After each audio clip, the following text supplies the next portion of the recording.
Bonjour à toutes et à tous. Écoutez, merci beaucoup pour démarrer. Je suis particulièrement touché pour votre présence, aussi nombreuse. C'est vrai qu'après ces années où nous avons été empêchés, c'est un grand plaisir de se retrouver visuellement, de retrouver le contact. Alors avant de passer aux salutations protocolaires qui aujourd'hui m'honorent beaucoup, je vais juste dire un mot sur cette année. C'est finalement ces 3 années qui viennent de s'écouler, qui ont été particulièrement difficiles, avec une guerre, comme vous le savez, aux frontières de l'Europe qui nous a beaucoup impacté. Je dirai un mot tout à l'heure sur les familles ukrainiennes qui sont présentes d'ailleurs aujourd'hui, que nous avons eu plaisir à aider. Une crise économique également qui a frappé le pays, qui a été aggravée par cette guerre en Ukraine et qui aujourd'hui, au quotidien, nous impacte également. Les problèmes de climat avec cette sécheresse terrible qui nous a tous finalement apeurés l'été dernier. Mais j'ai trouvé pour quelle raison nous avons eu ces années aussi horribles. C'est tout simplement parce qu'avec mes collègues maires, nous n'avons pas eu l'occasion de vous souhaiter les vœux lors des précédentes années. Nous n'aurions jamais souhaité un truc pareil. Donc voilà, croyez-moi, à partir de cette année, nous allons souhaiter que du positif et nous allons affronter tout ça et nous permettre d'aller évidemment vers le meilleur. Alors merci beaucoup aux personnalités du monde civil, les autorités civiles, militaires et religieuses d'être présentes aujourd'hui. Je salue André Garon, maire de Solespont, président de la communauté de communes de la Vallée du Gapot, qui est accompagné par ses adjoints Thierry Dupont, mais aussi par M. Barnet, par Daniel Ravinal aussi, que j'ai vu tout à l'heure, qui est là. Christian Simon est un peu en retard, mais... Ah, il est là, Christian, ça y est. Mais par où tu es passé, Christian ? Ah bon. Il m'envoie un texto, il me dit je serai un peu en retard. Bon, c'est moi qui suis en retard, Christian, tu vois, je suis plus en retard que toi. Non, je tenais à vous accueillir à l'entrée de la salle des fêtes. Et il est accompagné, Christian, maire de l'Accro, vice-président de Toulon-Provence-Méditerranée, qui est accompagné par sa première adjointe Anne-Marie Métal, et à qui je souhaite aussi une très bonne année, en particulier pour le printemps. Christian, il nous a piqué une célébrité farlédoise, d'ailleurs, hein, il nous l'a signalé pour les vœux. Nous avions Henri Lacroix, un multiple champion du monde de pétanque, qui a été formé à la Farled comme Kylian Mbappé a été formé à Bondy. Mais tu sais ce que ça a coûté au PSG en reversion, donc on verra ça si tu veux après la cérémonie. Non, vraiment, toutes mes félicitations, c'est une très bonne nouvelle qui vienne rejouer dans le secteur et pour ta belle société de boules. Nous avons aussi une belle société de boules, les Joyeux Boulons de Farlédois. Ils auront plaisir à s'affronter et aussi à se retrouver. Bruno Écart, je ne l'ai pas vu, il a un peu de retard. Je le saluerai quand il arrivera, ça sera le coût du retard. Je salue aussi mes amis maires de la communauté de communes, vice-président de la CCVG, Jérémy Fab, maire de Solestouka, Nicolas Gérardin, maire de Solesville. Ensuite, Ange Musso, maire du Revès, vice-président de Toulon-Provence-Méditerranée. Je salue les adjoints de Thierry Albertini, maire de la Valette, vice-président du conseil départemental et de la métropole, avec Stéphane Champ, Jean-Marc Luciani, qui le représente aujourd'hui. Je salue également les adjoints de la mairie de Cuers et de Bernard Moutet, qui sont venus également, M. Domas, M. Coté-Moine, aux côtés de Catherine Marchesi, sa directrice de cabinet. Merci à nos gendarmes qui sont venus aujourd'hui en nombre, non pas parce qu'il y a un risque particulier, mais parce que je les ai invités et parce que j'ai beaucoup d'estime pour toutes ces personnes qui veillent sur nous lorsqu'on se repose, lorsqu'on s'amuse, lorsqu'on conduit. Et grâce à eux, nous avons un territoire qui a quand même une très belle réputation en matière de sécurité, mais croyez-moi, ça leur coûte beaucoup d'investissement. Merci au colonel Dean, Guillaume Dean, non pas le président, mais le patron des gendarmes du Var, qui nous fait l'honneur de sa présence aujourd'hui. Le commandant Étienne Emery, qui lui dirige la compagnie de la Valette, à laquelle nous sommes rattachés depuis le 1er septembre dernier. Une belle compagnie qui est équipée notamment du peloton d'intervention de la gendarmerie, le PSIG, et qui nous permet de compter sur une présence à la fois quantitative et qualitative de leurs hommes. Quand je dis leurs hommes, c'est leurs hommes et leurs femmes, bien sûr. J'emploie un terme générique volontairement. Merci au commandant de la brigade de gendarmerie de la Farled, le lieutenant Ostalier, qui est également présent avec son épouse, et puis son adjoint, Luc Loust. qui est major et qui lui aussi donne beaucoup de sa personne aux côtés du lieutenant. Mais je salue l'ensemble de la brigade. Nous avons une très belle brigade qui a pour mission, bien sûr, de couvrir le territoire de la vallée du Gapot, mais aussi de couvrir les besoins du centre pénitentiaire. Je salue M. Rolfo, président de la Chambre des métiers et de l'artisanat, que j'ai aperçu à l'entrée. M. Rolfo, voilà, qui est là. Merci beaucoup pour votre présence.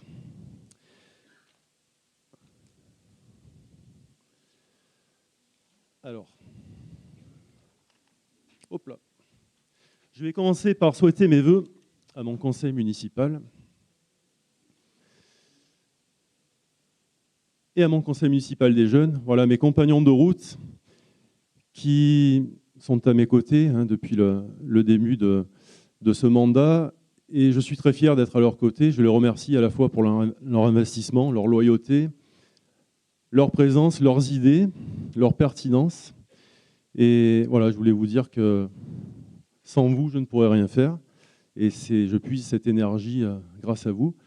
Et je salue particulièrement Mireille, pour qui j'ai beaucoup d'affection, qui m'a remis l'écharpe de maire il y a maintenant 2 ans, et qui me l'a remise à l'envers. Voilà, ça nous a valu quelques moqueries. Mais quand il y a quelqu'un de pas très bien intentionné qui m'a fait cette remarque, je lui ai dit, il vaut mieux avoir l'écharpe à l'envers que les couillons, comme on dit dans notre région. Voilà. Merci à tous pour votre présence. Merci à nos agents, alors à l'ensemble de nos agents qui permettent à cette commune de bien fonctionner. La mission est difficile, le contexte, vous le savez, devient de plus en plus tendu. Les exigences de la population augmentent et on a pour mission d'y répondre, bien sûr. Mais en tout cas, je sais pouvoir compter sur eux et c'est une mine d'or, le personnel. J'ai décalé la cérémonie parce que j'étais un peu malade cette semaine.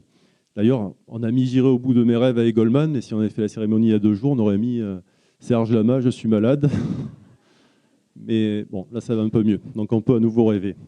Merci aussi aux agents qui ont mis en place cette cérémonie. Je salue Fred et son équipe pour la logistique, la communication avec Sandrine et ses équipes également, qui m'ont beaucoup aidé dans cette mission, et puis mon cabinet avec Marine et Monique. Alors, je disais tout à l'heure qu'on était confronté à une crise économique. Nous n'avions pas connu une ampleur telle depuis Alors, pardon, je viens de penser, c'est une commune qui me tient beaucoup à cœur. Il est là, Arnaud. J'ai oublié Arnaud, maire de Carqueiranne, vice-président de la métropole. Voilà, une commune qui me tient à cœur parce que voilà, mon père, mon grand-père, mon arrière-grand-père sont nés à Carqueiranne. Et je suis ravi que la ville de Carqueiranne, qui est une ville magnifique, puisse compter sur un maire dynamique et particulièrement performant, qui est soucieux de réussir sa mission. Voilà, Carqueiranne méritait un maire comme toi. J'en suis ravi. On peut l'applaudir, ça me fera l'occasion de boire un coup en plus.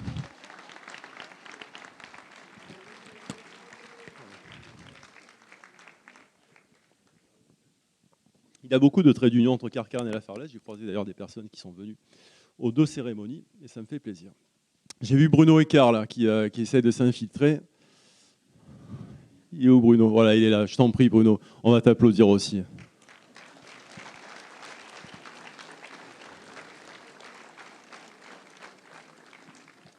Maire de Belgencier, vice-président de la communauté de communes et conseiller départemental. Donc je commence par les acteurs économiques qui sont en souffrance et en tout cas à qui on demande beaucoup de créativité pour surmonter cette période. Nous avons sur la Farlède une très belle zone d'entreprise. Je salue les entrepreneurs, les salariés, la FUSI, qui est l'association qui les regroupe. C'est une richesse pour un territoire, tout d'abord pour la population, qui trouve là de nombreuses occasions évidemment d'emploi. Mais c'est aussi une richesse pour notre PCI, la communauté de communes, qui voit bien sûr l'occasion d'avoir des recettes fiscales qui permettent de réaliser les compétences dont elle est chargée, et donc bien sûr en particulier l'entretien des zones économiques, mais pas que, le social, l'entretien des voiries intercommunales, les équipements sportifs, le tourisme et l'environnement. Donc merci à ces acteurs de l'économie qui ont été tout de même bien ébranlés, mais qui font face et qui méritent qu'en retour, la collectivité investisse, aussi bien la CCVG que la mairie de la Farlède. Donc de nombreux investissements ont eu lieu en 2022, il y en aura d'autres en 2023. Nous avons au niveau communal installé des caméras de vidéoprotection aux extrémités de cette zone industrielle pour la sécuriser. La communauté de communes a refait des voiries, notamment la rue Guérin, une partie aussi de la rue Gilles de Gênes. Et puis, il y a un entretien journalier qui est opéré pour permettre à cette zone de continuer à être propre et fonctionnelle. C'est une zone où il y a encore beaucoup d'investissements, puisqu'on a beaucoup de mal à trouver évidemment un terrain pour s'installer. Ça veut dire qu'elle est attractive et c'est un très bon signe de santé malgré ses 50 ans. Meilleurs vœux également à nos commerçants artisans. Nous avons la chance d'avoir un centre-ville qui ne décline pas. C'est vrai qu'on peut souvent voir des reportages à la télé sur des villes moyennes qui perdent de leur substance dans le centre-ville avec des commerces qui sont en souffrance. Nous avons la chance d'avoir à la Farlette des commerces en bonne santé. Ce n'est pas moi qui le dis, hein, c'est un rapport de l'ODAT. Nous avons dans le secteur du SCOT la ville où il y a le moins de fermetures de rideaux, le plus d'investissement dans le renouvellement des commerces. C'est une très bonne nouvelle. Et notre politique, d'ailleurs, municipale, va dans le sens du soutien des commerces, puisque nous avons fait le choix d'avoir une zone bleue pour favoriser le stationnement à proximité des commerces.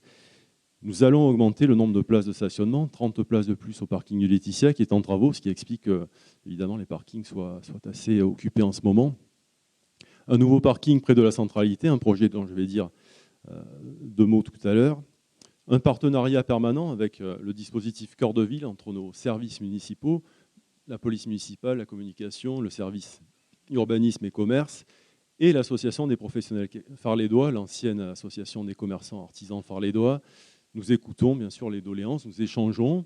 Parfois les discussions sont un peu animées, c'est toujours avec plaisir car les idées sont très souvent à prendre, parfois pas toujours réalisables. Mais en tout cas, ce sont des échanges très constructifs. Nous avons aussi des dispositifs pour être en partenariat avec nos commerces. Nous éditons des bons d'achat et nous en remettons nous-mêmes à notre personnel pour notre cadeau de Noël. Nous en remettons à nos sportifs lorsque nous les récompensons, à nos lycéens et nos collégiens lorsqu'ils ont brillé au brevet et au bac. Et ça permet de faire évidemment travailler l'économie locale, de faire découvrir nos commerces. Voilà, nos commerces, c'est une richesse puisque nous avons...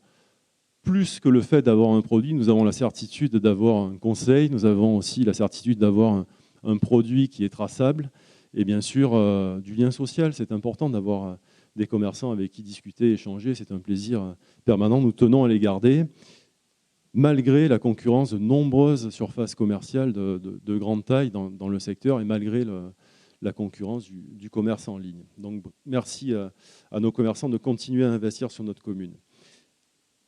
Dernier partenaire économique, les agriculteurs. C'est vrai que le constat était plutôt péjoratif. Lors des dernières décennies, nous avons eu beaucoup de friches agricoles sur nos zones agricoles. Il y avait deux façons de fonctionner, hein. Soit on renonçait définitivement à l'agriculture, c'est-à-dire au plan alimentaire territorial, en urbanisant ces zones, soit nous décidions au contraire de les sacraliser, donc de les maintenir au dernier PLU de 2021, puis en partenariat avec la communauté de communes, de lancer la procédure de ZAP, la zone agricole protégée, c'est ce que nous sommes en train de faire, de manière à rendre ces zones agricoles non réversibles à l'urbanisation et nous permettre d'installer de nouveaux agriculteurs.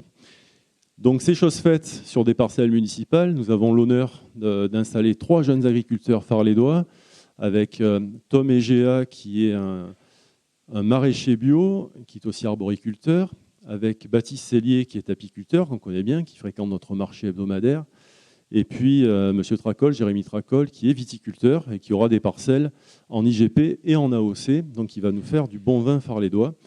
Et voilà, ça sera avec plaisir que nous allons les accompagner. Nous allons signer ces baux de location de terres agricoles au tout début du mois de février. Donc bon courage à eux, nous aurons un œil bienveillant, nous savons qu'ils vont également s'investir sur notre territoire, auprès des écoles, auprès de notre marché, de notre commerce.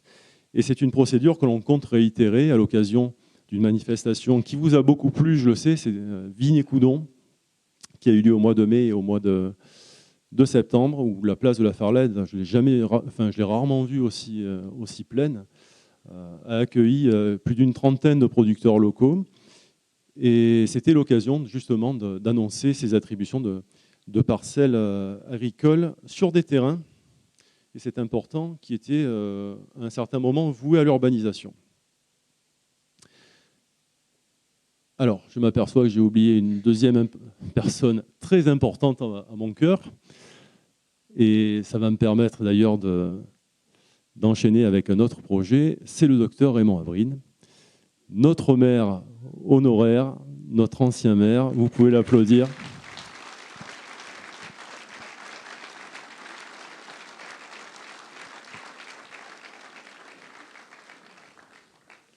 C'est souvent les personnes qu'on aime le plus qu'on oublie parce qu'on est amis, on se voit très régulièrement, mais voilà, vraiment tu sais que je t'apprécie, je t'aime beaucoup, et bon, cet oubli, il est totalement non significatif dans mon affection et de mon estime pour toi. Donc je disais que ces terrains étaient situés dans la zone des Perrons, qui avait fait l'objet d'un projet d'écoquartier de 500 logements supplémentaires. J'ai trouvé que la situation demandait à ce que nous arrêtions d'urbaniser des terrains perméables pour faire des grands ensembles immobiliers. Nous avons déjà construit, au regard de la loi SRU, beaucoup de logements dont je vais parler tout à l'heure. Et il m'a semblé nécessaire de faire une pause. Donc je dirai un mot de la zone nature tout à l'heure, mais c'est un projet qui me semble être tout à fait porteur, et notamment de l'image que l'on veut donner à notre commune. Je passerai aux partenaires de l'éducation. L'éducation, la jeunesse, la petite enfance. Meilleurs vœux à vous, mesdames, messieurs les enseignants, mesdames, messieurs les directeurs et principaux de collège. Je salue Madame Dessau, principale du collège de la Farlette, qui nous a fait l'amitié d'être là aujourd'hui, et que je félicite pour les résultats de ses élèves au brevet en 2022, puisque nous avons eu l'honneur d'avoir la commune qui a le plus progressé au niveau des résultats du brevet. Ça nous a coûté un petit peu cher d'ailleurs, parce qu'on a récompensé les mentions très bien de nos collégiens, mais c'est avec plaisir qu'on a attribué ces bons d'achat. Ces résultats scolaires, voilà, qui sont plus que positifs, ne sont pas le fruit du hasard. Cela signifie que localement, il y a l'ensemble des partenaires, des acteurs de l'éducation qui sont tournés vers le même objectif, qui est de favoriser la réussite des élèves. Pour qu'un élève réussisse, il faut qu'il y ait un noyau familial équilibré, des parents qui le suivent. Donc les premiers acteurs de l'éducation, les parents, sont là. Il faut bien sûr qu'il y ait des enseignants motivés. On a la chance d'avoir à la Farlette des équipes d'enseignants stables, qui viennent à la Farlette, qui s'installent et qui ne repartent pas, c'est important.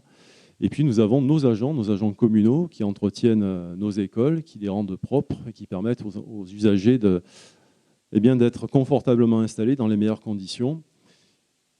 Je salue aussi les agents du département, du collège, qui font la même chose que nos agents communaux dans le cadre du collège. Donc c'est très important d'avoir des écoles qui fonctionnent bien, c'est signe de bonne santé et c'est signe aussi d'un avenir radieux. Dans notre commune, je salue bien sûr aussi les acteurs de la jeunesse, de l'accueil de loisirs, mais aussi de la crèche, les assistantes maternelles. Je salue la direction de la crèche et puis le conseil d'administration, Madame Branciforti et Madame Bertotto, qui font un travail formidable. Voilà, nous avons de belles structures d'accueil de la jeunesse et de la petite enfance sur la Farlette. C'est vrai qu'on aimerait parfois en avoir un petit peu plus grande. Nous travaillons dessus, mais c'est une situation qui n'est pas forcément toujours facile financièrement. En tout cas, c'est un des objectifs pour la fin de ce mandat, d'agrandir notamment le nombre de places de l'accueil de loisirs. Les écoles, si je dis que nous sommes actuellement en réussite, cela signifie aussi que nous devons continuer à investir pour le rester. Lorsque vous n'investissez plus dans un secteur, en général, vous subissez ensuite un déclin. Et nous avons un objectif qui est assez ambitieux, c'est de réaliser un groupe scolaire. Donc le projet est déjà très avancé. Nous allons l'installer, je l'ai présenté en conseil municipal, il est en ligne, vous pouvez le retrouver. Nous allons installer 15 classes, 11 de maternelle et 4 d'élémentaire sur le site de l'ancien boulodrome François-Jean Solin, au-dessus de l'école Marie Curie. Les 11 classes de maternelle seront autonomes et constitueront la nouvelle école Marie-Jean Solin qui va remplacer l'ancienne qui est vouée à la destruction et qui va devenir un lieu de stationnement. Et puis nous aurons les 4 classes d'élémentaire qui vont devenir une annexe de l'école Jean Monnet qui en comptait 5, c'est en fort à 9, avec une salle de restauration supplémentaire. Mais surtout, ça sera l'occasion, ce nouveau groupe scolaire, qui va coûter quand même plus de 10 millions d'euros, de résoudre des problématiques un peu historiques sur le site du groupe scolaire, avec des problèmes de stationnement, des problèmes de circulation aux heures de pointe. Donc nous avons déjà trouvé des solutions de stationnement, l'ancienne école François-Jean Solin, et puis nous allons aussi travailler sur des cheminements qui seront beaucoup plus intérieurs qu'ils ne le sont aujourd'hui pour sécuriser en réalité le piétonnement, avec ce parking qui sera vraiment au cœur du groupe scolaire. Donc nous aurons moins de traversées piétonnes sur la périphérie du groupe scolaire et davantage de circulation interne. Et ce projet qui va démarrer au dernier trimestre, on va en signer le permis de construire à la fin du mois, verra le jour au printemps 2025, bien entendu, si nous n'avons pas de contrariétés supplémentaires, mais nous avons déjà pas mal avancé. Voilà, ce groupe scolaire, c'est tout de même un projet, une belle vitrine pour notre commune et pour notre jeunesse, quelque chose qui va probablement durer de nombreuses décennies. Et je vous donne rendez-vous dans 2 ans pour son inauguration. Je remercie la région et le département qui nous accompagnent financièrement sur ce projet à des hauteurs qui sont vraiment particulièrement aidantes. La région, c'est un peu plus d'1 million d'euros, le département, c'est un peu plus de 700 000 euros. Donc sur un projet qui va en coûter une dizaine, avouez que voilà, c'est une aide qui n'est pas négligeable et on la prend volontiers. On remercie donc à la fois la région et le département. Il faut, quand on a 1,6 million ou 1,7 million d'aides sur un projet de 10 ou 11 millions, ben, il faut aussi financer par les deniers communaux ce projet pour le delta qui est quand même d'environ 9 millions d'euros. Et effectivement, cette année, nous avons augmenté les impôts, vous l'avez remarqué sur votre taxe foncière. Je ne m'en cache pas et je l'assume dans la mesure où nous avons l'ambition de réaliser ces objectifs concernant les équipements publics, concernant la sécurité, j'en dis un mot dans quelques instants, et concernant l'environnement. Une commune qui n'investit pas, c'est une commune qui décline, qui voit ses voiries se détériorer, ses bâtiments communaux aussi décliner. On ne peut pas se permettre de ne plus investir. Donc au vu de la hausse de nos coûts de fonctionnement, on ne va pas passer une éternité là-dessus, vous avez tous entendu l'explosion des coûts d'énergie notamment, mais il y a beaucoup d'autres facteurs qui viennent resserrer nos finances. Nous avions besoin d'activer ce levier qui, dans notre commune, était quand même, il faut le reconnaître, relativement bas. Il reste bas comparé à nos communes de même taille dans le département. Ce n'est pas un levier qu'on active avec plaisir, je n'ai pas fait le sourire aux lèvres, je suis moi-même impacté d'ailleurs comme contribuable, mais en tout cas, ce dont je puis vous assurer, c'est qu'on en fera bon usage. Vous voyez que ce sont des projets qui sont quand même très louables et qui sont nécessaires. Donc cette augmentation, on l'assume et je vous assure qu'elle était nécessaire.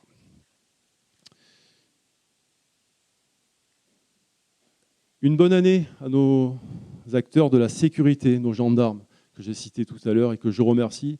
C'est un véritable sacerdoce d'être gendarme, c'est un don de soi.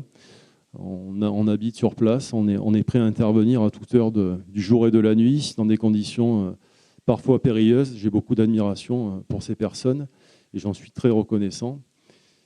Nous avons une bonne police municipale à la Farlède aussi qui travaille en partenariat très resserré avec la gendarmerie, notamment dans la remontée des renseignements, ce qui nous permet de résoudre bon nombre d'affaires, même si on peut avoir la frustration de ne pas communiquer là-dessus. Je vous assure que voilà, la police municipale et la gendarmerie font un travail remarquable.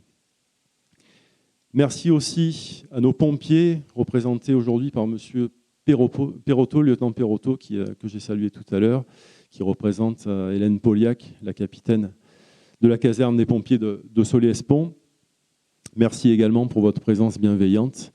Là, bien sûr, quand il y a un coup dur, on est très content de les retrouver. Alors, notre remerciement, c'est comme pour les acteurs économiques, c'est d'investir pour les aider à fonctionner. Donc, pour la sécurité, nous allons investir, et nous avons déjà commencé à le faire, sur la vidéoprotection. En 2021, il ne nous restait que 12 caméras qui étaient fonctionnelles sur la commune. On vient de remonter là à 37 actuellement, grâce à 2 années d'investissement. Et l'année 2023 va être également très importante, puisque nous allons continuer à investir plus de 200 000 € par an. Et nous remonterons le nombre de caméras à un niveau qui n'a jamais été connu, c'est-à-dire 77 caméras sur la commune, plus 4 caméras nomades pour gérer ce qui exaspère tout le monde, hein, les dépôts sauvages notamment, avec des matières polluantes, avec des matières dangereuses parfois, lorsqu'on trouve de l'amiante, et le plus souvent impunément. Voilà. Donc ces caméras nomades que nous allons par définition faire tourner, eh bien, viendront donner un signal fort, c'est qu'à la Farled, le dépôt sauvage pourra coûter très cher. Nous avons aussi investi avec nos amis de Solestuca dans des jumelles laser, parce que nous sommes aussi exaspérés par un autre comportement, c'est celui de certains usagers de la route, une minorité bien sûr, hein, mais qui fait beaucoup de bruit, qui se comporte très mal et qui peut avoir bien sûr des conséquences graves. Donc ces jumelles ont avant tout un rôle pédagogique, on est là pour apaiser la circulation, on n'est pas là pour punir. Bien sûr que les choses peuvent parfois le nécessiter lorsque le comportement est vraiment excessif. Mais ce n'est pas ce que nous souhaitons. Ce que nous souhaitons, c'est encore une fois donner un signal, c'est qu'à la Farled, nous voulons que les gens se comportent bien au volant. Et nous allons embaucher un policier municipal supplémentaire en 2023. Le recrutement est en cours. Nous sommes conscients que nous avons besoin d'hommes et de femmes sur le terrain. Donc merci à vous, mesdames, messieurs, les acteurs de la sécurité. Merci pour tout ce travail. Pour les pompiers, nous avons aussi un schéma d'implantation des poteaux incendie qui est en cours d'élaboration. Nous avons des zones qui nécessitent un supplément de protection. Les poteaux incendie, ça coûte très cher. Donc il ne faut pas les implanter n'importe où de façon ponctuelle. Il faut avoir un schéma cohérent avant de procéder à l'investissement. C'est ce que nous sommes en train de faire. Une bonne année aux acteurs de la santé. Nous avons là aussi une corporation qui est en souffrance et qui pourtant s'investit énormément pour notre intérêt aussi au quotidien. Donc je pense déjà à nos praticiens farlédois, médecins, infirmiers, les pharmaciens, les sages-femmes, les aides-soignants, les kinés et tous les autres thérapeutes qui sont installés sur notre commune et qui nous prodiguent des soins particulièrement bienvenus. Je pense aussi aux infirmiers du SIAD et au SIAS, que je salue avec sa directrice Mireille Lepinsec. Et puis je pense aussi au monde de l'hôpital, qui, comme vous le savez, connaît une période assez sombre avec une situation d'encombrement totalement inédite. Donc c'est à eux que je pense en ce moment et je comprends tout à fait leurs préoccupations et parfois leur colère. Donc faisons le vœu qu'à l'avenir, nous ayons des solutions qui soient apportées. Pour un avenir à moyen terme, on peut être confiant. Pour un avenir à court terme, c'est plus délicat, hein, de former des gens rapidement, c'est impossible. Donc souhaitons que nous passions cette période sans encombre. Avec une pensée aussi, bien sûr, puisqu'on parle de santé, pour toutes les personnes souffrant, ainsi que leurs aidants qui traversent une période difficile. Parfois, on oublie, lorsqu'on est en bonne santé, à quel point c'est précieux d'avoir cette santé avec soi, de pouvoir imaginer tout ce qu'on peut faire. Et puis on se rend compte, lorsqu'on est frappé dans son entourage proche, que ce soit au niveau familial, professionnel, associatif, que les choses ne sont pas éternelles et que voilà, il faut savoir apprécier cette santé et penser à ceux qui sont vulnérables. Donc tous mes voeux de rétablissement à ces personnes. Les meilleurs voeux à nos seniors farlédois, pour qui j'ai beaucoup d'affection, que je retrouve très souvent dans le cadre de nos manifestations, ou dans la résidence Roger Mistral, la résidence des Orchidées. Voilà, nous échangeons de façon très agréable, parfois de façon festive d'ailleurs, et c'est toujours un plaisir. Nous avons le CCAS qui s'investit énormément pour nos aînés, du point de vue culturel, du point de vue numérique aussi, avec des ateliers d'apprentissage du monde numérique. Et puis nous avons beaucoup d'associations qui sont tournées vers nos aînés, qui permettent de maintenir le lien social pour une génération qui n'a pas toujours le bonheur de vieillir en couple, malheureusement, qui n'a pas toujours le bonheur de vieillir auprès de sa famille, auprès de ses amis. Donc c'est important d'avoir nos associations qui veillent sur nos aînés et leur proposent toutes ces tâches et tout ce divertissement. Veiller à nos seniors, c'est aussi regarder de plus près un parcours résidentiel qui n'était pas toujours optimisé pour traverser une vie dans son intégralité, avec certains épisodes auxquels je faisais référence. À un moment donné de la vie, on peut se retrouver en situation de séparation, en situation de veuvage. Suite à une retraite, on peut avoir une perte de revenus importante. Et nous avons donc, avec Raymond, à qui je rends hommage, décidé il y a quelques années de prévoir des logements locatifs sociaux pour nos seniors dans le cadre de la résidence Fleur de Ville, les servent avec 47 logements dédiés aux seniors en exclusivité et qui permettent, dans un 2 pièces, bien de proposer une solution suite à un épisode ou un accident de vie, ou soit suite à une évolution malheureusement qui n'a pas été souhaitée mais qui est subie. Et lorsque nous apportons une solution en matière de logement social, je peux vous dire que c'est un plaisir de l'annoncer. On n'a pas toujours l'honneur d'annoncer des bonnes nouvelles, mais c'est toujours, en l'occurrence, la fierté et le plaisir de trouver une solution pour des gens qui sont dans le besoin. Ça me permet de faire un point sur les logements sociaux. C'est un sujet qui fait énormément de débat auprès des élus, auprès de la population. Les logements sociaux, c'est un besoin qui existe, tout d'abord. C'est un besoin qui a été diagnostiqué et qui a tendance, malheureusement, à grandir, ce besoin, au fur et à mesure de l'évolution de la crise économique. Et nous, les élus, nous avons obligation, au regard de la loi SRU et du FLO, de trouver des solutions pour permettre à ces populations vulnérables de trouver un logement digne. Et c'est ce que nous avons décidé avec Raymond Abrine, il y a une douzaine d'années, de mettre en place ces plans de rattrapage triennaux pour résoudre ces solutions. Et puis il faut bien le reconnaître, parce que les obligations des services de l'État sont aussi accompagnées bien sûr de sanctions lorsque vous ne répondez pas aux objectifs de la loi SRU. Donc nous avons construit pas mal d'ensembles immobiliers qui ont fait polémique au moment des chantiers, des dépôts de permis. Et puis lorsqu'ils ont été terminés, on s'est rendu compte qu'ils étaient réussis, qu'ils étaient esthétiquement beaux, ces logements, que les populations qui s'y trouvaient étaient des populations tout à fait respectables, qui trouvaient là l'occasion de rebondir, de payer un loyer dignement, et bien souvent de pouvoir recommencer une vie normale auprès des commerces, des associations, de leurs familles. Il y a un besoin à la Farlada, comme dans toutes les communes, avec des centaines de dossiers de demandes. Mais la frustration qu'on peut avoir, c'est que parfois, on n'a pas toujours l'occasion d'attribuer ces logements à la population farlédoise. Voilà. On a une ligne de conduite depuis le début, c'est de faire le maximum pour peser sur les attributions et faire en sorte que nos Farlédois, et j'entendais la même chose dans les communes voisines et amies, de faire que les dossiers de Farlédois soient attributaires de ces logements, parce que ce sont les deniers communaux qui sont engagés en investissement, en fonctionnement, et qu'il me paraît normal que cela revienne aussi aux Farlédois. Donc je peux vous annoncer que sur les derniers programmes d'Esserves, c'est-à-dire la résidence Fleur de Ville, sous le rond-point d'Intermarché et de Lidl, et sur les perrons, nous avons plus de 80% d'attribution à des résidents farlédois, et j'en suis très fier. Voilà, nous avons eu beaucoup de discussions avec les services de l'État, avec Action Logement, qui sont les attributaires des contingents les plus importants, et nous sommes battus aussi pour avoir un contingent communal le plus gros possible. Et ces discussions nous ont amenés à massivement trouver des solutions pour nos Farlédois. Je suis désolé pour ceux qui n'ont pas encore trouvé de solution, parce qu'on n'a pas encore assez de logements pour solutionner tous les cas difficiles. Mais en tout cas, je peux vous dire que nous avons pesé de tout notre poids, et je remercie Virginie Vialon, mon adjointe, et tout le CCAS, nos agents dirigés par Bénédicte Gaz, qui nous ont accompagnés dans ces dossiers. Ces logements sociaux vont nous permettre d'arriver à un taux de 17 à 18% de logements sociaux. Vous savez que la loi SRU, c'est 25%. On est parti de très bas en 2008, nous étions à 1,5%.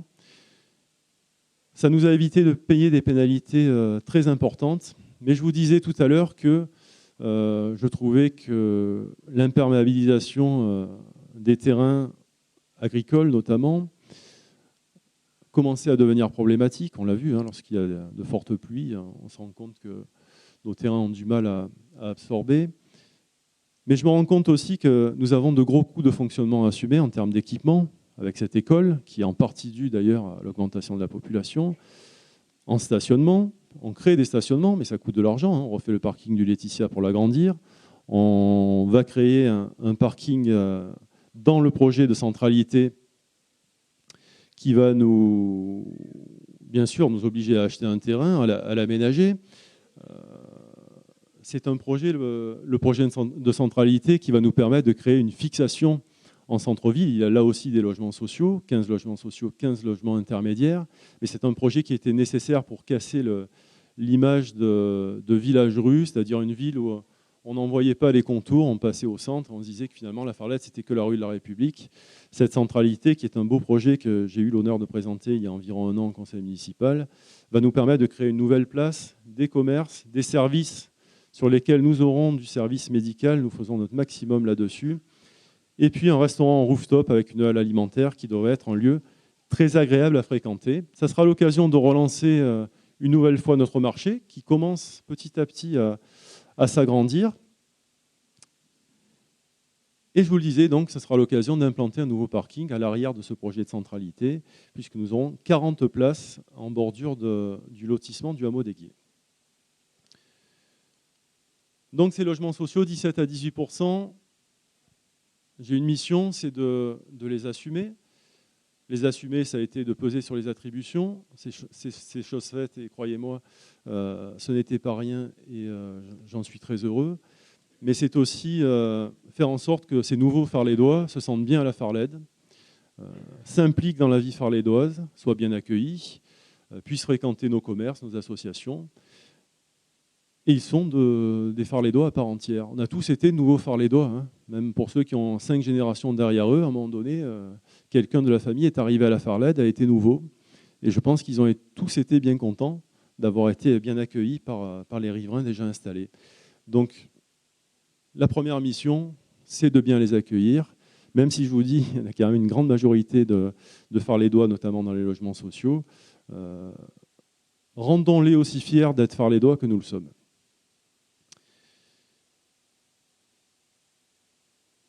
La zone nature dont je vous parlais tout à l'heure, en réalité, elle est le fruit d'une réflexion, puisque ces 17-18% me paraissent déjà un chiffre très honorable. Je pense qu'on n'a pas de retard en la matière pour l'instant sur l'effort de solidarité. Je pense qu'il est temps de ralentir cet effort et de privilégier notre environnement, notre cadre de vie. Donc le lieu où il devait y avoir 500 logements de l'écoquartier, eh bien, il y aura une zone nature. C'est la zone des Perrons qui jouxte le stade, le complexe Jacques-Astier, qui se trouve à côté du collège. C'est une zone qui va s'étaler jusqu'à la résidence des Clématites, hein, où en général vous localisez bien sur le chemin du Partégal. Cette grande zone qui est faite d'olivrés, de terrains en jachère souvent, de quelques anciennes vignes, va faire l'objet d'un cheminement qui va permettre aux gens de se promener, de balader, au travers des parcelles remises en culture auxquelles je faisais référence tout à l'heure. On aura une deuxième génération d'ailleurs de parcelles remises à l'agriculture d'ici un an. Et nous allons installer une zone de loisirs. Il y a beaucoup de communes aux alentours qui, avec réussite, ont fait ces pump tracks. Vous savez, c'est ces petits terrains là, pour les trottinettes et les vélos, où les jeunes prennent beaucoup de plaisir à aller. Donc je sais que le conseil municipal y tient beaucoup, le conseil municipal des jeunes.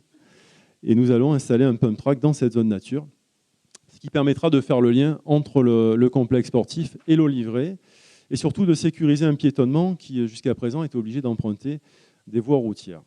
Donc cette zone nature va coûter la modique somme de 2 millions d'euros, mais la région va nous accompagner sur ce dossier à hauteur de 50%.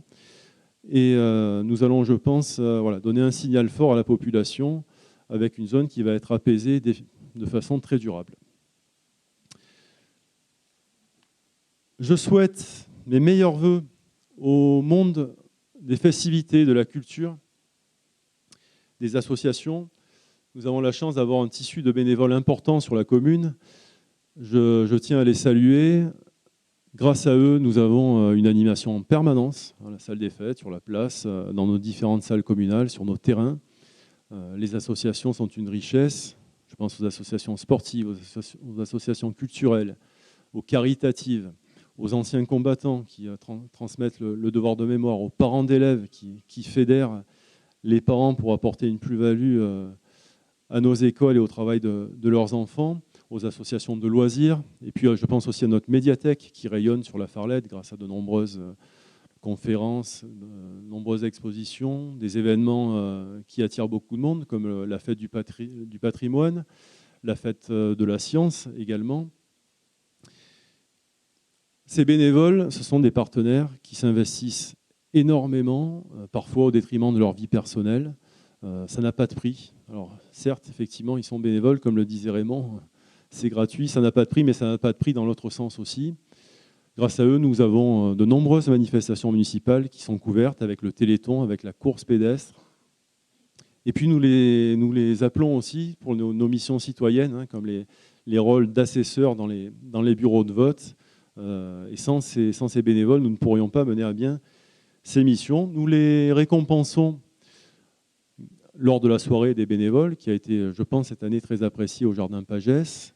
Nous les récompensons aussi au travers des trophées Farlédois, puisque nous avons une soirée de mise à l'honneur des dirigeants d'associations, notamment lorsqu'ils mettent fin à leur fonction. Et bien sûr, nous les accompagnons financièrement avec des subventions de fonctionnement qui sont étudiées chaque année en fonction de leurs projets, avec la mise à disposition de salles gratuitement, et puis bien sûr aussi avec notre service logistique qui permet de les aider à l'installation lors de leurs manifestations. Voilà, ils méritent bien notre coup de main. Nous continuerons à soutenir nos associations que nous aimons beaucoup. Nous avons, à l'occasion de la soirée des trophées Farlédois, eu l'honneur de mettre à l'honneur Christophe Laporte. Christophe Laporte, c'est un cycliste professionnel qui a brillé cette année particulièrement en 2022 avec une victoire d'étape sur le Tour de France, la seule victoire française. Et il a été vice-champion du monde aussi sur route en Australie en finissant deuxième. Il a gagné le sprint du peloton. Malheureusement, il n'y a pas d'oreillette au championnat du monde. Il ne savait pas qu'il avait un coureur devant lui qui était échappé, qui avait quelques secondes d'avance. Mais médaille d'argent de cyclisme sur route, c'est remarquable. Et nous avons la chance qu'il habite à La Farlette depuis 7 ou 8 ans. Voilà, il nous a fait l'honneur d'accepter cette cérémonie. Et je lui souhaite aussi, à Christophe, la meilleure des saisons cyclistes cette année, avec beaucoup de victoires qui nous feront honneur à La Farlette, au Var, parce que c'est un enfant du Var qui a grandi à Garéoul, qui est né à la Seine et qui habite aujourd'hui à La Farlette. Bravo à Christophe, on peut l'applaudir même s'il n'est pas là aujourd'hui.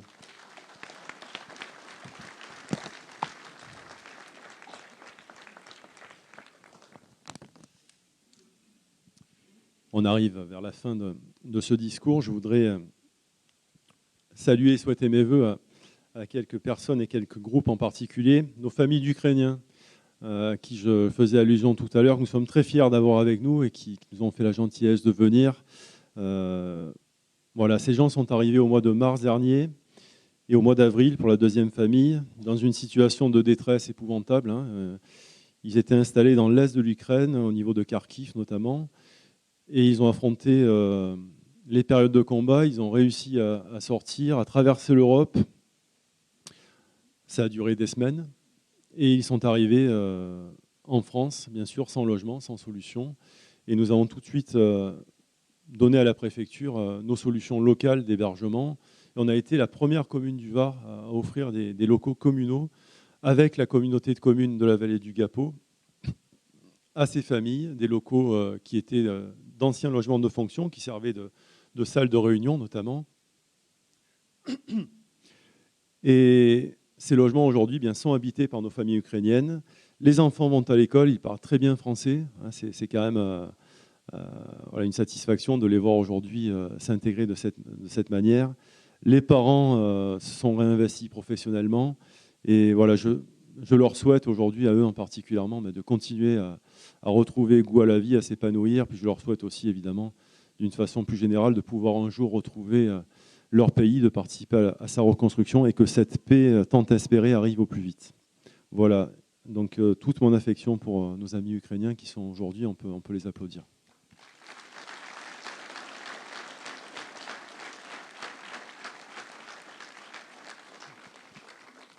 On a senti au moment de leur arrivée un élan de solidarité, un consensus sur tout le village. Les associations, les particuliers se sont vraiment liés pour permettre cet accueil. Je salue aussi les familles Sommer et Dizia qui ont accueilli les Ukrainiens chez eux, des familles ukrainiennes chez eux, qui ont fait preuve d'une belle solidarité. Je salue les associations qui ont permis aussi de proposer des activités, des repas, nos commerçants qui ont également fait des dons, nos soignants, nos docteurs, nos pharmaciens qui étaient là aussi pour leur permettre de trouver des solutions. Voilà, vraiment, c'est un geste de solidarité qui nous tenait à cœur, dont nous sommes très fiers. Une bonne année à notre comité des fêtes et à nos Miss, notre Miss Farlette, Chloé. Et c'est j'allais dire ces adjointes, non, comment on dit, c'est pas les adjointes, c'est les dauphines, pardon, voilà. Ces dauphines, Alison et Fanny. Voilà, je dis les 3 Miss en général. Elles sont très belles, mais elles ne sont pas que belles. Elles sont représentatives. Lorsqu'elles ont le micro en main, elles sont tout à fait crédibles. Elles ont de l'ambition dans la vie. Elles vont réussir. Et pendant cette année, elles vont nous accompagner aux côtés du comité des fêtes présidé par Georges Vaillant, que je salue, qui est dans cette salle. Elles vont nous accompagner lors des manifestations communales et associatives. Bonne année donc au comité des fêtes, à toute l'équipe de bénévoles du comité des fêtes qui anime notre ville du 1er janvier au 31 décembre avec des manifestations qui ont pignon sur rue, notamment de beaux marchés artisanaux, puis l'élection de Miss Farled.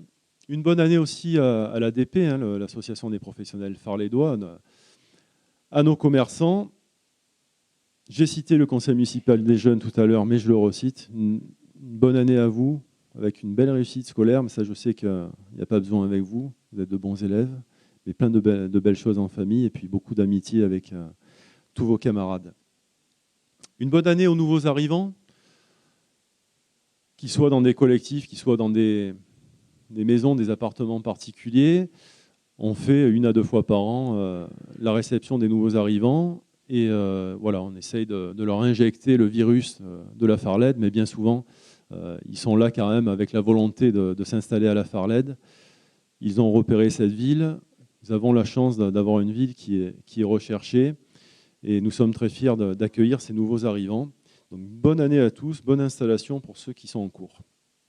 Et puis une bonne année à tous ceux qui n'appartiennent pas aux catégories que je viens de citer, c'est-à-dire des personnes qui, dans leur immense majorité, respectent autrui, respectent leur voisinage, respectent l'environnement, respectent le code de la route et respectent aussi la cordialité sur les réseaux sociaux.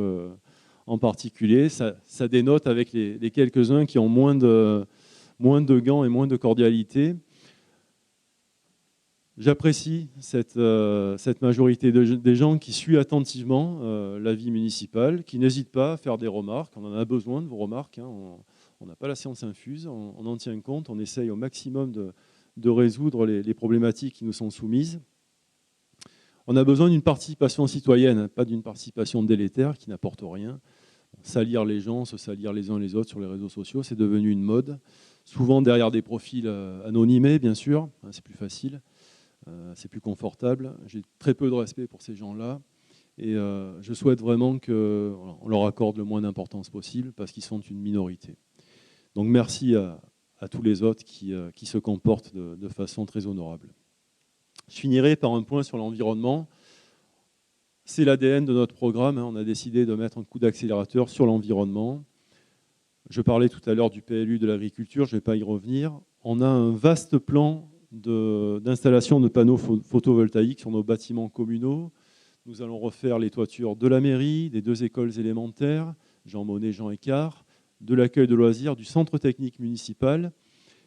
Et nous avons aussi eu l'idée de couvrir une partie de notre boulodrome pour donner un peu plus de confort lors des moments un petit peu délicats de l'hiver, mais parfois aussi lors de forts ensoleillements pour nos boulistes. Donc nous avons pour 2024 une partie du boulodrome qui sera non pas fermée, mais couvert et qui permettra de jouer avec plus de confort, tout en produisant une énergie propre qui, à terme, après 40 ans d'exploitation par les opérateurs, deviendra un centre d'autonomie énergétique pour la commune, mais qui, dans un premier temps, permettra de financer la rénovation de toitures très abîmées. Nous avons la toiture de la mairie qui est particulièrement vieillissante.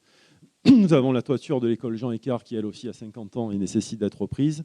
Et cette solution photovoltaïque, c'est une opération gagnant-gagnant, puisque nous n'allons sortir absolument aucun argent pour remettre nos toitures en l'état et en plus, je vous le disais, concourir à une autonomie partielle au niveau énergétique. C'est aujourd'hui une énergie qui fait consensus. Rappelez-vous, il y a une quinzaine d'années, on était beaucoup plus critique, notamment au niveau paysager, visuel, sur le recyclage des panneaux. Des solutions petit à petit apparaissent. Voilà. Contrairement peut-être aux éoliennes qui font encore débat, le photovoltaïque est appelé à prendre de l'ampleur. Beaucoup de particuliers se lancent dans le photovoltaïque. Je vous encourage à le faire. C'est bien évidemment une très bonne chose. On va lancer une deuxième vague, puisque nous allons construire ces toitures photovoltaïques en 2023 et en 2024. Nous allons lancer une deuxième vague pour les années 2025 et 2026 et continuer cette démarche. Nous plantons beaucoup d'arbres aussi, c'était une de mes promesses au moment de mon élection. D'arbres végétaux, plus de 200 arbres cette année en 2022, avec plus de 80 arbres sur le bassin de rétention du stade, de nombreux arbres sur la coulée verte qui est en dessous d'Intermarché, une quarantaine, une quinzaine d'arbres sur le parking du Laetitia qui vont apparaître à la fin des travaux de ce parking qui va s'agrandir, qui va devenir en partie perméable, qui va faire l'objet d'un éclairage LED, d'une vidéoprotection. Nous avons aussi des arbres sur le parking des Monniers qui vont être implantés, là aussi en plus de la vidéoprotection et d'un éclairage solaire cette fois-ci, et d'un parking lui aussi en partie perméable. Nous traitons les biodéchets de notre restaurant scolaire, ces déchets alimentaires qui finissent malheureusement trop souvent à l'incinérateur, qui peuvent faire l'objet d'une récupération énergétique. Nous travaillons avec les Alchimistes, une entreprise de la zone industrielle farlédoise. Cette entreprise donc, qui récupère ces déchets et en fait du compost. Donc c'est une opération qui est intéressante, même si elle a un coût pour la collectivité, ce n'est pas gratuit. Mais en tout cas, c'est une démarche qui, à mon sens, est nécessaire si on veut soulager à la fois les ordures ménagères et récupérer une énergie qui est tout à fait remarquable. Nous travaillons avec la CCBG aussi sur le relamping. Le relamping, c'est lorsque vous remplacez les halogènes par des LED. Donc sur les voiries intercommunales, sur les équipements sportifs intercommunaux, ça va être fait au fur et à mesure, mais aussi sur nos voiries communales. Nous avons fait la déviation Charles de Gaulle, nous avons fait le centre-ville en LED aussi, et nous allons continuer ces investissements. Ça coûte cher, hein, le relamping LED, mais évidemment, ça consomme moins d'énergie. Et vous connaissez les problèmes de coûts énergétiques aujourd'hui auxquels nous devons penser. Notre patrimoine aussi nous préoccupe. Nous avons la chapelle de la Trinité qui a fait l'objet de travaux récemment. Je remercie Robert Berti et ses équipes qui ont fini les travaux d'électricité, du sol, de l'éclairage extérieur. Vous la voyez en bas à droite, cette chapelle, elle est magnifique. Elle est située chemin du Haut. Nous avons le campanile de l'église qui est à reprendre. Nous avons repeint le clocher très récemment et nous allons faire aussi la tour qui va donner un bel aspect à notre église de l'Immaculée Conception.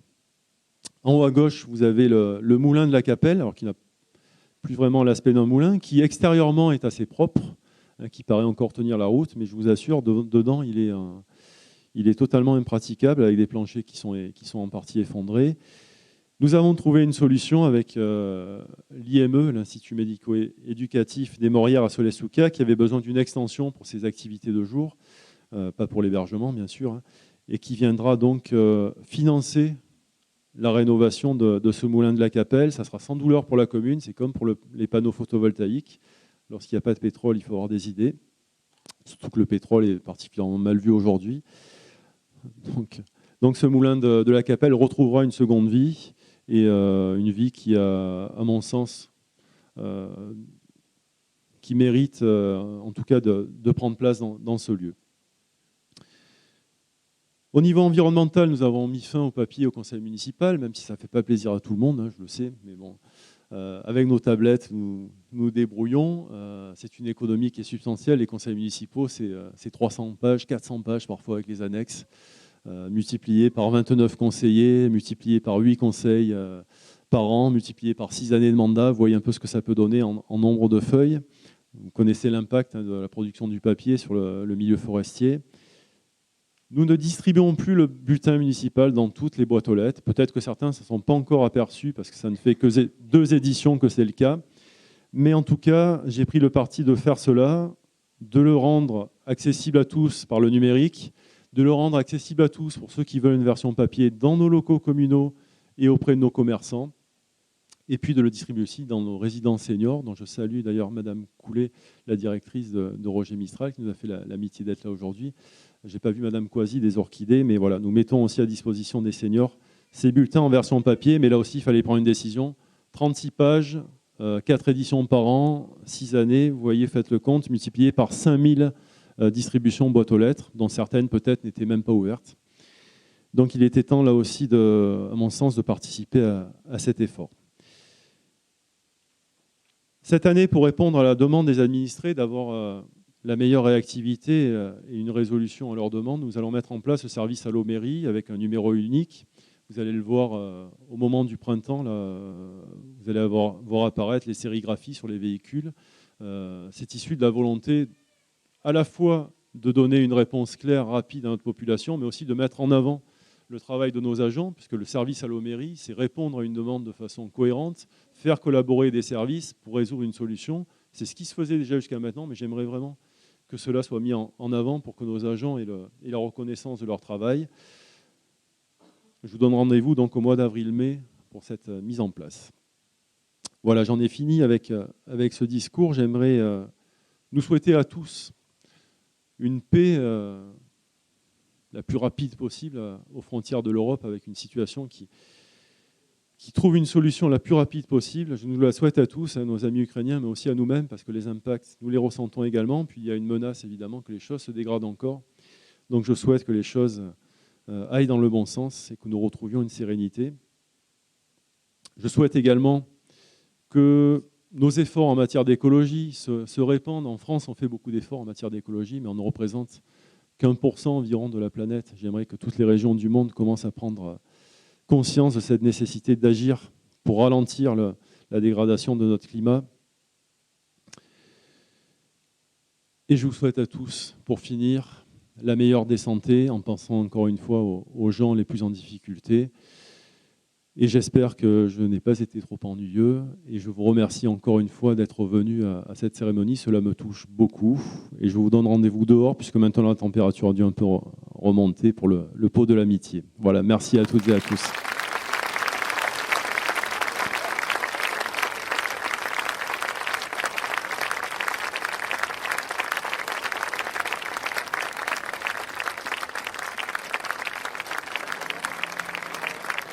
Merci beaucoup.